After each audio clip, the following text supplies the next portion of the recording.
ఇవాళటి కథలో ఒక చిన్నబాబు ప్రవర్తన బాలేదని స్కూల్లో టీచర్ తన తండ్రికి చెప్తారు.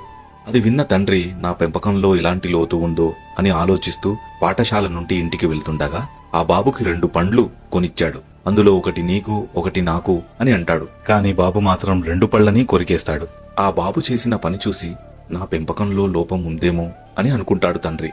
అలా నడుస్తూ ఊరు వెళ్లే దారిలో నీటివాగు దాటుతుండగా బాబు తండ్రి చేయిని వదిలేసి నాన్న నువ్వే నా చేయి పట్టుకోవచ్చుగా అని అంటాడు. అది విని ఆశ్చర్యపోయిన తండ్రి అయ్యో ఏంటి నిజంగానే నా పెంపకంలో లోపం ఉందా అని అనుకుంటాడు.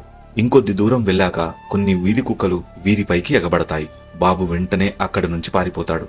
ఈసారి ఆ తండ్రి నిజంగానే నా పెంపకంలో ఏదో పెద్ద లోపం ఉంది అని ఇంటికి వెళ్లి బాధపడుతూ ఆ బాబుని పిలిచి అడుగుతాడు. అప్పుడు ఆ కొడుకు నాన్న నేను 2 పళ్ళు కొరికింది ఏది తీయగా ఉందో అది మీకు ఇద్దామని. నేను వాగునీటిలో భయపడి మీ చెయ్యి వదిలేస్తానేమో, అదే తండ్రిగా అయితే మీరు నా చెయ్యి ఎప్పటికీ వదలరు కదా అని మిమ్మల్ని పట్టుకోమన్నాను. మన మీదికి కుక్కలు వచ్చినప్పుడు మీరు ఎదిరిస్తుంటే మనకు కర్రో రాయో ఉంటే అవి భయపడతాయని అది తేవడానికి పక్కకు వెళ్లానే తప్ప మీ పెంపకంలో ఎలాంటి తప్పు లేదు నాన్న, నన్ను అర్థం చేసుకోండి అని అంటాడు. నీతి ఏంటంటే పేరెంట్స్ టీచర్ మీటింగ్స్ లో టీచర్సో, ఆడుకునేటప్పుడు పక్కింటి వాళ్ళు, ఫంక్షన్ లో వెళ్ళినప్పుడు చుట్టాలో చెప్పడం వల్ల మన బుర్రలోకి పిల్లలపైన నెగిటివ్ ఆలోచనలు వస్తాయి. కానీ నిజంగా పిల్లల్ని అర్థం చేసుకునే తత్వం వారిలో ఎందుకుంటుంది? మనమే అర్థం చేసుకోవాలి. మరిన్ని మంచి ఒరిజినల్ కథలు మిస్ అవ్వకూడదంటే నన్ను ఫాలో చేయండి.